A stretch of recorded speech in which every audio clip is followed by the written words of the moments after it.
라는 한 학생이 있었습니다. 이 학생은 대회에서 1등을 차지하기 위해서 열심히 준비를 했어요. 다행히 연습 때마다 보니까 이 학생이 늘 1등을 하곤 하는 겁니다. 그래도 긴장을 늦추지 않았어요. 마침내 대회 날이 되었습니다. 몸을 풀고 딱 레일 위에 선 뒤 호흡을 가다듬었습니다. 심판의 총소리가 들리기 전에 그동안 해왔던 대로만 하자고 다짐을 하며 준비를 했어요. 그렇게 심장은 쿵쾅거리는 가운데 심판의 총소리가 딱 들리고 이 학생은 미친 듯이 달리기 시작했습니다. 눈도 잘 못 뜰 정도로 열심히 달렸어요. 네, 뒤에도 달리기 선수가 한 명 있었네요. 네. 주위에 아무 소리가 들리지 않고 옆을 살짝 바라보니까 아무도 없는 거예요. 학생은 느꼈어요. 와, 내가 1등이구나. 힘겹게 꼬리지점에 딱 들어갔습니다. 그런데 이때 갑자기 이상한 경고음이 나오면서 이런 소리가 들리는 거예요. 삑, 삑, 삑. 실격했습니다. 학생은 너무 당황했어요. 왜 자신이 탈락인지 의문이었어요. 알고 보니까 너무 긴장한 나머지 거꾸로 뛴 겁니다. 이런 안타까운 일이, 네, 이런 황당한 이야기는 제가 그냥 지어낸 이야기입니다. 네. 제가 이 무엇을 이야기하기 위해서 이 이야기를 지금 지어낸 걸까요? 네, 어떤 걸 좀 강조하기 위해서 지어낸 걸까요? 우리 제목에 써 있었죠. 방향입니다. 방향. 방향을 강조하려고 제가 이 예화를, 말도 안 되는 예화를 한번 지어냈어요. 우리 인생에서 중요한 거는 방금 말씀드린 것처럼 방향이에요. 방향. 방향을 잘 설정하지 않으면 아무리 열심히 달린다고 한들 실격당하는 그런 리스크에 처할 수도 있습니다. 중학교부터 고등학교 3학년까지 6년 동안 열심히 축구 선수를 준비했어요. 그런데 이게 내 재능에는 불가능할 것 같다는 생각을 하게 되면서 축구를 접었어요. 이제 다른 일을 찾아봐야 하는데 6년 동안 축구만 열심히 했으니까 다른 길을 찾는 게 쉽습니까? 어렵습니까? 방향을 틀기가 쉽지 않은 거예요. 그러니까 인생에서 방향 잡는 거 너무 중요한 거예요. 대충 그냥 방향 잡다가는 열심히 달려가다가 저 멀리 가가지고 다시 돌아오기에는 쉽지 않아요. 공부할 때도 마찬가지예요. 진로만이 아니라 우리가 공부할 때도 내가 어떤 과목을 이렇게 공부해서 이거 공부한 다음에 이거 공부하고 이거 한 다음에 공부하고 이렇게 해야겠다. 이렇게 우리가 방향성을 가지고 공부해야지만 이 성적이 잘 나올 수가 있어요. 우리 친구들 다 그렇게 공부하고 있죠? 예, 아 좋습니다. 예. 자, 이걸 우리가 뭐라 말하냐면은 우리가 커리큘럼이라고 우리가 이야기를 하잖아요. 그렇죠? 공부할 때 방향성 너무 중요합니다. 어디서 시작하고 어떤 방향으로 나아가는지는 이처럼 우리 인생에서, 우리 삶에서 너무나도 중요한 부분이에요. 예수님께서 가버나움이라는 동네에 딱 들어가셨어요. 들어가시는데 갑자기 어느 한 군대 지휘관이 막 예수님을 막 달려오는 거예요. 으악! 그러면서 숨을 헐떡이면서 예수님 잠시만요. 이러면서 간청을 하기 시작했어요. 예수님, 제 종이 병으로 인해서 집에 누워 괴로워하고 있습니다. 소문을 들어보니까 예수님 병을 고칠 수 있는 분이라고 하는데 좀 고쳐주십시오. 이 말을 예수님이 들으시고 군대 지휘관에게 뭐라 말씀하셨냐면 이렇게 말씀하셨어요. 내가 가서 고쳐줄게. 이렇게 말씀하셨습니다. 그때 군대 지휘관이 이렇게 말을 하는 거예요. 주님, 저는 주님을 집에 모실 만한 자격이 없습니다. 그냥 말씀만 해주세요.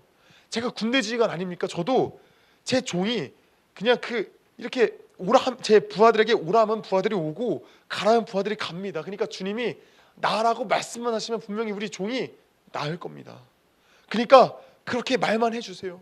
괜찮습니다. 이렇게 군대 지휘관이 이야기를 하는 거예요. 이 말을 듣고 예수님이 깜짝 놀라시면서 이렇게 말을 했어요. 내가 지금까지 이스라엘에서 이렇게 큰 믿음을 본 사람은 아무도 없었다. 야, 너 대단하다. 가라. 너가 믿은 대로 너에게 이루어질 거다. 종이 나을 거다. 이렇게 말씀을 하셨어요. 그러자 예수님 말씀하신 대로 그 지휘관의 종이 나음을 입었어요. 여러분, 우리는 이 말씀을 보면서 우리가 어떤 교훈을, 어떤 무엇인가를 깨달을 수 있을까요? 무엇을 알 수 있을까요? 오늘날에 제가 많은 설교자들 어떻게 설교하는지 궁금해가지고 제가 AI에다가 쳐봤어요. 제가 AI 유료 구독자 아닙니까? 그래서 정확합니다. 그래서 이렇게 10편을 임의로 찝어가지고 이 설교 표본을 뽑은 다음에 이 메시지 뭔지 알려줘 라고 하니까 이런 분들이 계시더라고요. 군대 지휘관이잖아요, 그렇죠? 근데 그 군대 지휘관과 노예 간의 그 관계가 원래 당대 로마 법상 노예는 말하는 도구에 불과하여서 병들면 갖다 버려도 그만인 그런 존재였다. 예, 그러니까 우리 친구들 많이 하는 롤로 따지면은 이 서폿인 거예요. 서폿. 그러니까 쉽게 말하면 도구인 거죠. 서폿인 거 미안해요. 아무튼 네. 노예는 당대 로마법상 그런 도구에 불과하니까 그냥 버려도 괜찮은 거예요. 그런데 그 지휘관은 약한 자를 향한 긍휼과 사랑이 있었고 이 마음이 주님의 마음을 어떻게 했다? 감동시키셨다. 이런 이야기가 있더라고요. 또 두 번째는 예수님이 놀라워하셨다라는 거에 포커스를 두면서 예수님을 기쁘시게 하고 감탄하게 하는 믿음은 예수님을 신뢰하는 태도다. 백부장이 막 나와가지고 이랬잖아요. 주님이 말씀하시면 분명히 종 나을 겁니다 이렇게 말했잖아요. 그러니까 이 예수님을 신뢰하는 태도가 예수님을 감동하게 한다. 그러니까 예수님을 신뢰하자 이런 메시지도 있어요. 또 세 번째로 군대 지휘관이 예수님을 영적 세계의 최고 사령관으로 인식했어요. 그러니까 질병조차 예수님의 명령에 복종해야 하는 쫄병으로 본 그의 영적 통찰력을 우리가 본받아야 된다. 이런 이유도 있었습니다. 굉장히 좀 신박하죠. 네. 그렇죠. 여러분 이 말씀의 내용을 우리가 간략히 좀 이렇게 제가 정리해가지고 좀 말씀드렸는데 혹시 몇 번에 좀 마음이 가세요? 몇 번에? 네. 몇 번에 좀 마음이 가시나요? 1번에 가시나요? 도구, 그 긍휼과 사랑 여기에 마음이 가시나요? 아니면은 예수님을 신뢰하는 태도 여기에 마음이 가시나요? 아니면은 세 번째 영적 통찰력 세 번째에 좀 더 마음이 가시나요? 네. 약간 신통차게 이렇게 막. 네. 감사합니다. 우리가 잘 기억해야 됩니다. 이 말씀이 어떻게 보여지느냐에 따라서 우리 신앙의 방향이 정해집니다. 근데 이 방향을 잘못하기 시작하면은 앞서 이야기한 것처럼 골치 아픕니다. 저 멀리 엄한 방향으로 갈 수가 있어요. 그래서 우리가 이 말씀을 우리는 제대로 우리가 확인을 해봐야 됩니다. 일단 첫 번째, 약한 자를 향한 긍휼과 사랑이 예수님의 마음을 감동시키셨다. 좋아요. 너무 좋은 거죠, 그렇죠? 뭐 틀린 말 아니에요. 근데 이 마음을 가지려고 부단히 애써야 되는데 우리 친구들 현실에서 이게 가능할까요? 불가능할까요? 쉽지 않아요. 생각해 볼게요. 학교에서 분명 요즘에 왕따 당한 친구 많이 없을 거예요. 근데 은근히 친구들이랑 먼 친구들이 있어요. 가까이 하지 않으려는 애들은 있어요. 그렇죠? 그 친구들을 향해서 긍휼과 사랑을 베풀 수가 있나요 혹시? 나는 그 친구들을 향해서 막 가가지고 나랑 같이 놀래? 나랑 같이 이렇게 어울릴래? 이렇게 한 사람 없어요. 있어요. 하면 축복합니다. 자, 근데 대부분이 약한 자를 향한 긍휼과 사랑 솔직히 쉽지 않아. 이건 어려워요. 예. 자, 그럼 두 번째, 예수님을 신뢰하는 태도. 자, 예수님 신뢰하는 태도라면 당장 우리는 이렇게 기도해야 되지 않을까요? 자, 주님, 제가 집에 가면은 플스 5가 구매되어져 있고 엄마가 저에게 용돈 1,000,000원을 줄 것을 저는 신뢰합니다. 저는 이 주님을 신뢰합니다. 아멘, 아멘, 아멘. 자, 이렇게 주님을 신뢰하면서 기도하면서 이렇게 집에 가면은 그렇게 될까요, 안 될까요? 그렇지 안 돼 있어요. 예. 2번도 그러니까 뭔가 아닌 것 같아. 예. 자, 3번. 우리 친구들이 가장 말했던 영적 통찰력. 멋있어. 자, 영적 통찰력에 포커싱을 뒀다면 우리도 영적 통찰력을 가져야 돼요. 그렇죠? 자, 근데 문제가 한 가지가 있어요. 영적 통찰력을 어떻게 하면 가질 수가 있을까요? 어떻게 하면? 자, 오늘 우리 예배 끝나고 다 같이 우리 가가지고 우리 기도원 가가지고 우리 한번 10시간 동안 한번 기도해 봅시다. 10시간 동안 우리 영적 통찰력을 막 달라고 우리 한번 기도해 보는 시간을 가지면 좋겠어요. 근데 10시간을 기도한다는들 영적 통찰력을 가질 수 있을까요? 그건 장담 못할 것 같아요. 이 세 가지 내용은 안타깝지만 오늘날 많은 설교자 분들이 이렇게 설교한다고 하지만 다 신앙을 잘못된 방향으로 인도하는 해석들이에요. 다 불가능이에요. 약한 자를 어떻게 우리가 긍휼할 수 있어요? 학교에 왕따 한 명 있어도 우린 그 사람에게 손 못 내밀어요. 그게 현실이에요. 또 신뢰하는 태도 그 가능합니까? 그 불가능이에요. 어떻게 주님을 신뢰할 수 있습니까? 내가 원하는 유익대로 신뢰해도 절대 그대로 안 돼요. 그리고 영적 통찰력 가진 사람 있으면 나와 몰라서 그분은 빠르게 그냥 점집으로 가라고 하시면 될 것 같아요. 죄송하지만 그런 사람 없습니다. 그럼 어떻게 우리는 이 본문을 해석해야 될까요? 여러분, 당대 이스라엘이란 그 나라는, 오늘 본문에 나왔던 그 유대인들은 로마라는 큰 제국 안에서 식민지로 있었던 나라였어요. 이스라엘이. 근데 로마 군인이 그래서 각 지역마다 주둔을 하고 있었어요. 오늘 나온 이 군대 지휘관도 로마 군인이었습니다. 이 사람은 약 100명의 군인을 통솔하는 굉장히 중요한 역할을 하고 있던 군인이었어요. 자, 근데 이 사람은 유대인이 아니라 어떤 사람이에요? 이방인이에요. 이방인. 여러분, 이방인은 유대인에게서 어떤 존재냐면은 이런 존재였어요. 그 우리 친구들 캠프파이어 가면 감 이렇게 막 한 다음에 불 이렇게 쫙 하잖아요, 그렇죠? 자, 그 유대인들이 이방인을 향한 인식이 딱 땔감 정도. 자, 너희는 지옥의 불을 지피는 땔감이다. 이 정도 인식이었어요. 이 정도 인식. 그러니까 굉장히 부정적이에요, 부정적이지 않아요? 굉장히 부정적인 거예요, 이방인에 대해서. 근데 그 백부장이 예수님께 나아왔는데 우리가 그냥 눈으로 봤을 때는 지금 누가 온 거예요? 그러니까 이방인이 지금 예수님께 나아온 거예요, 그렇죠? 근데 사실은 우리가 좀 이걸 뒤집어 보면은 이 이방인이 지금 예수님께 나온 걸 예수님이 허락을 해주신 거예요? 허락을 안 하신 거예요? 허락을 해주신 거예요. 그러니까 우리가 그냥 눈으로 말씀을 볼 때는 백부장이 주님을 신뢰하면서 나아온 것 같지만 실상은 전혀 그런 게 아니에요. 누가 허락해 주신 거예요? 예수님이 나아올 수 있도록 허락해 주신 거예요. 그래서 백부장이 예수님께 나아올 수 있던 거예요. 자, 더 나아가서 백부장은 동시에 로마 시민권자입니다. 80명의 100명의 군인들을 지휘한 통솔자예요.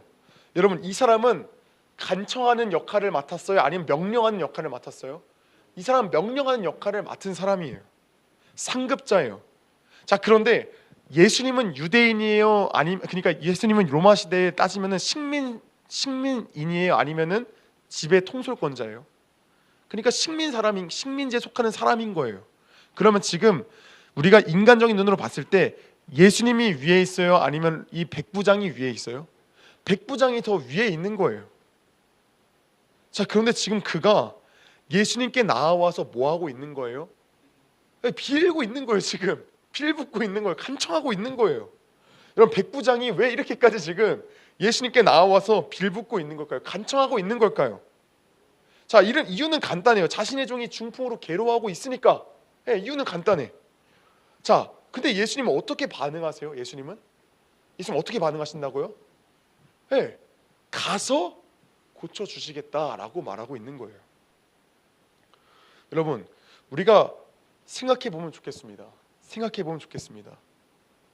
백부장이 나아왔기에 지금 예수님이 움직이는 걸까요? 백부장이 지금 예수님 앞에 나와서 예수님 신뢰하는 마음 나와가지고 예수님 제 종을 고쳐주세요 하니까 예수님이 이 백부장의 행동을 보고 그래, 안타깝네, 내가 갈게, 지금 이렇게 하는 건가요? 이게 아니에요. 아까도 말했지만 이방인인 지금 이 백부장이 예수님께 나올 수 있는 것은 지금 백부장이 지금 나와왔기 때문에 예수님이 움직인 게 아니에요. 오히려 우리 예수님께서는 가서 고쳐줄 때 말씀하시고 있는 거잖아요. 그러니까 예수님은 그를 향해서 오히려 예수님의 긍휼과 자비를 베풀어 주시는 거예요. 백부장이 긍휼과 자비가 아니에요. 예수님이 백부장을 향한, 백부장의 종을 향한 긍휼과 자비인 거예요. 이해되세요, 여기까지? 자, 좋아요. 자, 그러면은 예수님은 시작부터 백부장이 다가오는 것을 허락하셨고 그가 종을 고쳐달라고 입 밖으로 말을 꺼내기 전에 어떻게 하시겠다고 말하고 있어요? 가겠다고 말씀하시고 있는 거예요. 사실 정확히 말하면 백부장은 지금 종을 고쳐달라고 하지 않고 오히려 종이 아프다고까지만 말했어요. 근데 예수님 뭐라 말씀하신다고요? 내가 가서 고쳐줄게. 먼저 말씀을 하시는 거예요. 여러분, 백부장이 종을 향한, 다시 한번 말하지만 백부장이 종을 향한 사랑과 긍휼이 아니에요. 예수님의 사랑과 긍휼인 거예요. 예수님이 그들을 향한 사랑과 긍휼을 말미암아 내가 직접 가서 고쳐주겠다라고 말하고 있는 거예요. 여러분, 그런데 한 가지 의문점이 있어요. 여러분, 예수님이 어떤 분이에요? 예수님은 그냥 단순한 인간이에요? 아니면 하나님의 아들이에요? 하나님의 아들이에요. 자, 그러면은 예수님은 전능자신데 예수님께서는 백부장이 자신의 종을 낳게 해달라는 것을 알았을 거예요. 그렇죠? 자, 근데 왜 먼저 가서 고쳐주시겠다라고 말씀하고 있는 걸까요? 백부장은 이후에 뭐라 말하냐면은 당신이 지금 우리보다 더 상급자입니다. 당신은 전능자입니다. 당신은 그냥 나도 부하가 있는데 내 부하더러 이렇게 가라면 가고 이렇게 오라면 오고 하는 거를 나도 압니다. 그러니까 하나님 주님 당신이 말씀만 하시면은 그렇게 할 수 있습니다라고 말을 해요, 백부장이. 근데 이걸 알면서도 예수님 왜 직접 가서 고쳐주시겠다라고 말씀을 하고 있는 걸까요? 사실 백부장이 이렇게 반응할 걸 알면 예수님은 어떻게 말씀하셔야 정상이냐면 너의 종이 나음을 입었다. 믿음으로 나아가라. 라고 말하는 게 정상이에요. 그렇죠? 근데 왜 예수님은 백부장이 그렇게 반응할 걸 아심에도 불구하고 왜 가서 고쳐주시겠다라고 말을 하고 있는 걸까요? 여러분, 백부장이 예수님 말씀에 어떻게 반응을 해요? 그 뒤에 말씀 한번 우리 같이 한번 읽어보면 좋겠습니다. 우리 8절 말씀 우리 같이 한번 볼까요? 8절 말씀. 우리 8절 말씀 우리 딱 8절 말씀만 읽어보도록 하겠습니다. 같이 함께 있습니다. 시작. 백부장이 대답하여 이르되 주여 내 집에 들어오시면 나는 감당하지 못하겠사오니 다만 말씀으로만 하옵소서.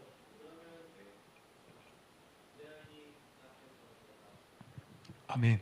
처음에 뭐라 말한다고? 백부장이 대답하여 이르되 주여 내 집에 들어오시면 나는 감당하지 못하겠사오니 라고 이야기를 하고 있습니다. 여러분, 백부장은 로마인에다가 군대 지휘관이에요. 반면 예수님은 유대인에다가 별 볼 일 없는 목술 랍비예요. 그렇죠? 백부장의 위치는 아무리 예수님에 대한 소문이 났다고 한다 한들 예수님을 하대할 수 있고 예수님을 명령할 수 있는 그런 위치예요. 그럼에도 그가 지금 예수님 앞에 지금 자신을 뭐하고 있는 거예요? 높이고 있어요? 낮추고 있는 거예요? 낮추고 있는 거예요. 여러분, 지금 백부장 그러면 지금 예수님이 누구라고 고백하고 있는 거예요? 지금 백부장은 예수님이 하나님 구원자라고 지금 인정하고 있는 거예요. 예수님은 백부장의 이 고백을 들으시기 위해서 백부장이 자신의 종을 낫게 해달라고 말하기도 전에, 그리고 백부장이 주님 말씀만 하시면 그대로 됩니다라고 말하기도 전에 내가 가서 고쳐주겠다라고 말씀하고 있는 거예요. 이 고백을 들으시려고. 주님은 하나님의 아들이십니다. 주님 당신은 구원자입니다라는 이 고백 들으시려고. 여러분, 그러면은 예수님은 이 백부장을 향해서 이스라엘 사람 가운데 어느 누구에도 이런 믿음을 본 적 없다라고 말씀하시는데 여기서 이 믿음은 무엇일까요? 이 믿음은 뭘까요? 단순히 백부장의 종이 나을 수 있다는 그냥 나음에 대한 그런 믿음일까요? 그런 믿음이 아니에요. 이 믿음은 무슨 믿음이냐면은 눈에 보이는 증거가 없을지라도 뭐 그런 게 아니라 예수님이 구원자이심을 믿는 믿음을 이야기하고 있는 거예요. 백부장의 믿음은 종이 낫는다는 그 믿음이 아니에요. 당신이 우리의 구원자임을 믿는다라는 그 믿음을 지금 이야기하고 있는 거예요. 여러분, 그러면은 백부장은 이 예수님이 구원자이심을 어떻게 알았을까요? 어떻게 알았을까요? 유대인들은 아무도 몰랐어요. 근데 왜 이방인 백부장은 어떻게 그 예수님이 구원자임을 알 수 있었던 걸까요? 어떻게 이 믿음을 소유할 수 있었던 걸까요? 그건 다른 게 아니에요. 처음에는 그도 예수님이 구원자심을 몰랐어요. 그저 예수님의 소문을 들었고 종이 아프게 자신의 유익을 위해서 예수님께 찾아온 것뿐이에요. 그런데 예수님을 마주한 순간 그는 예수님이 구원자임을 깨달은 거예요. 어떻게 해요? 하나님이 그의 눈을 열어서 깨닫게 해주신 거예요. 그래서 그의 눈이 열려서 저분이 우리의 구원자다라고 고백하게 된 거예요. 사랑하는 여러분, 오늘 설교 제목이 뭐예요? 방향이에요. 방향. 여러분, 수많은 설교자들은 죄송하지만 이 말씀을 통해서 누구를 강조하냐면 백부장의 믿음을 강조해요. 백부장 안에서 나오는 그 믿음을 강조해요. 그래서 아까 세 가지가 다 뭐예요? 백부장의 믿음을 강조하는 거예요. 예수님을 신뢰하는 태도, 그게 뭐예요? 백부장 안에서 나왔다고 지금 주장하고 있는 거예요. 백부장의 긍휼과 사랑, 백부장이 나왔다라고 이야기를 하고 있는 거예요. 백부장의 영적 통찰력 다 누구에 나온 거예요? 백부장이 나온 거예요. 여러분, 우리가 이 방향성을 전부 다 백부장에 돌리면은 지금 누구에게 포커싱을 맞추는 거예요? 누구에게 지금 중심을 잡고 있는 거예요? 인간에게 지금 중심을 잡고 있는 거예요. 여러분, 세상 어느 종교도 전부나 다 누구에게 중심을 가지고 있어요? 인간에게 가지고 있는 거예요. 여러분, 기독교는 종교가 아니에요. 기독교는 진리예요. 왜 기독교가 진리예요? 인간에게 중심을 잡고 있어요? 하나님에게 중심을 잡고 있어요? 하나님에게 중심을 잡고 있는 거예요. 여러분, 시작이 너무 달라요. 시작이 너무 달라요. 아까 제가 처음에 예화를 말도 안 되는 걸 들려드렸어요. 시작을 딱 했는데 어디로 떴다? 제대로 떴다 아니면 거꾸로 떴다? 여러분, 그게 말이 되는 거예요? 그게 있을 수 있는 일이에요? 있을 수 없는 일인데 우리의 신앙이 이렇게 반대로 가버리면 이렇게 말도 안 되는 일이 일어난다는 거를 말씀드리러 제가 그 말도 안 되는 예화를 들어드렸던 거예요. 여러분, 백부장으로부터 나왔던 믿음이 아니에요. 누구로부터 나온 믿음이에요? 예수님이 허락해 주셔서 그가 그렇게 고백을 할 수 있었던 거예요. 그 고백은, 그 믿음은 하나님이 그에게 주신 거예요. 그에게서 나온 게 아니에요.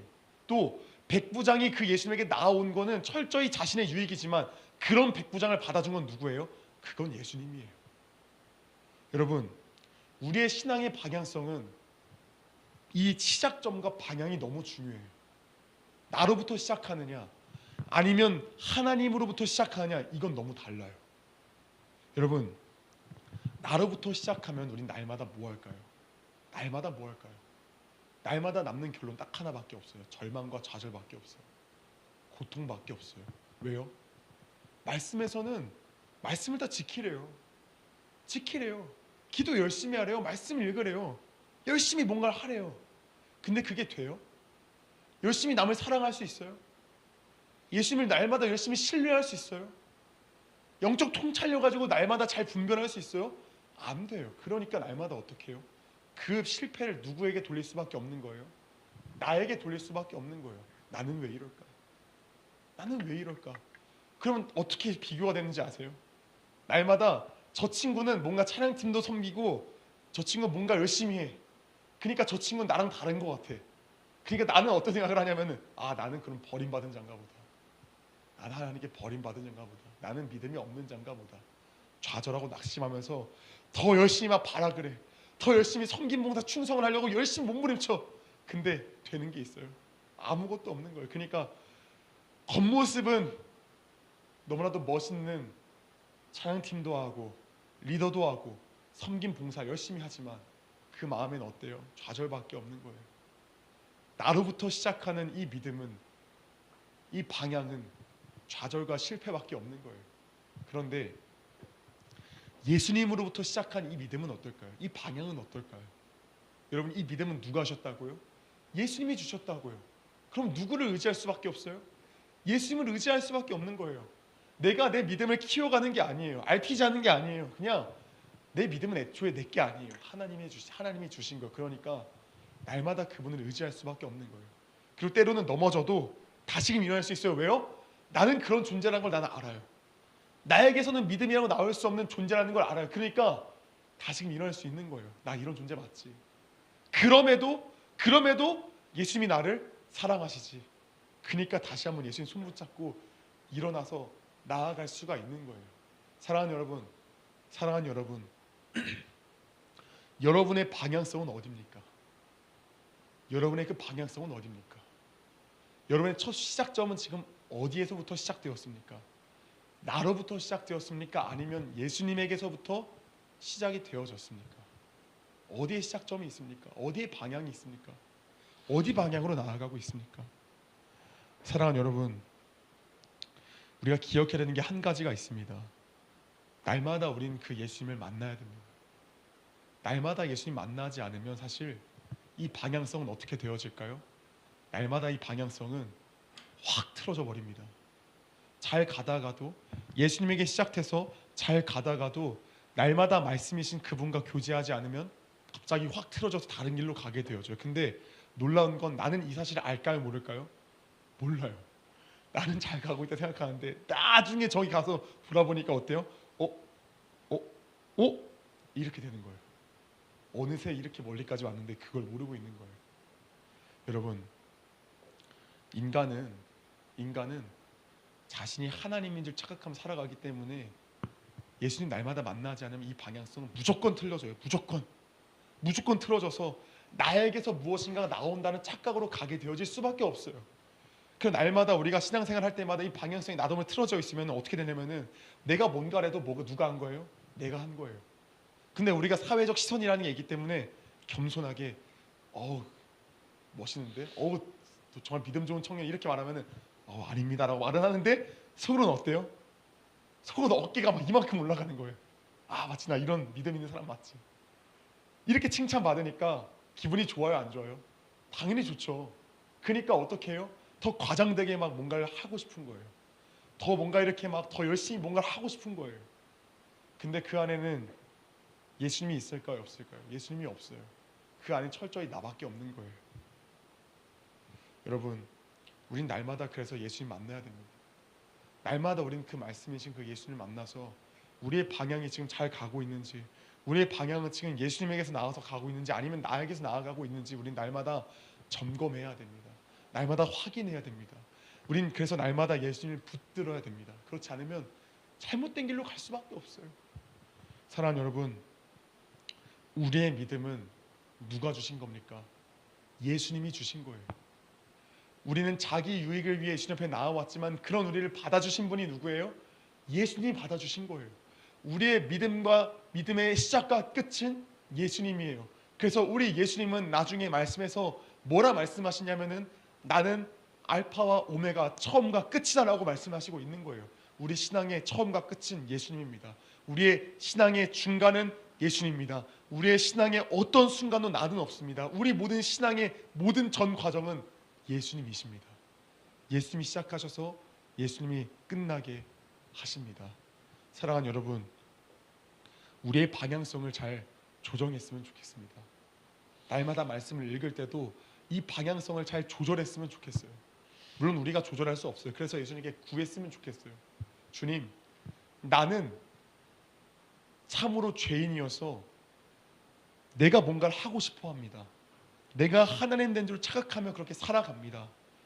그래서 나에게는 이거를 분별할 수 있는 예수님이 필요합니다.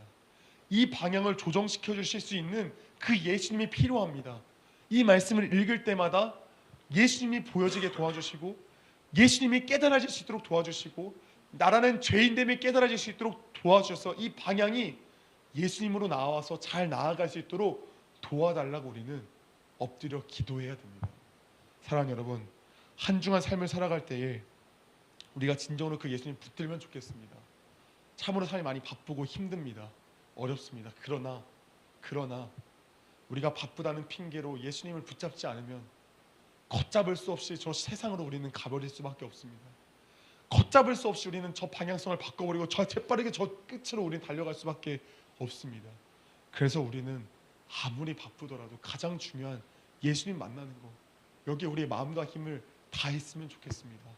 우리가 정말로 엎드렸으면 좋겠습니다. 그렇게 하실 때 자신의 무능함을 고백한 우리 예수님께서는 그를 만나 주십니다. 그분 앞에 자신의 죄인임을 고백하면은 우리 예수님께서는 그를 불쌍히 여기시고 그를 만나 주십니다.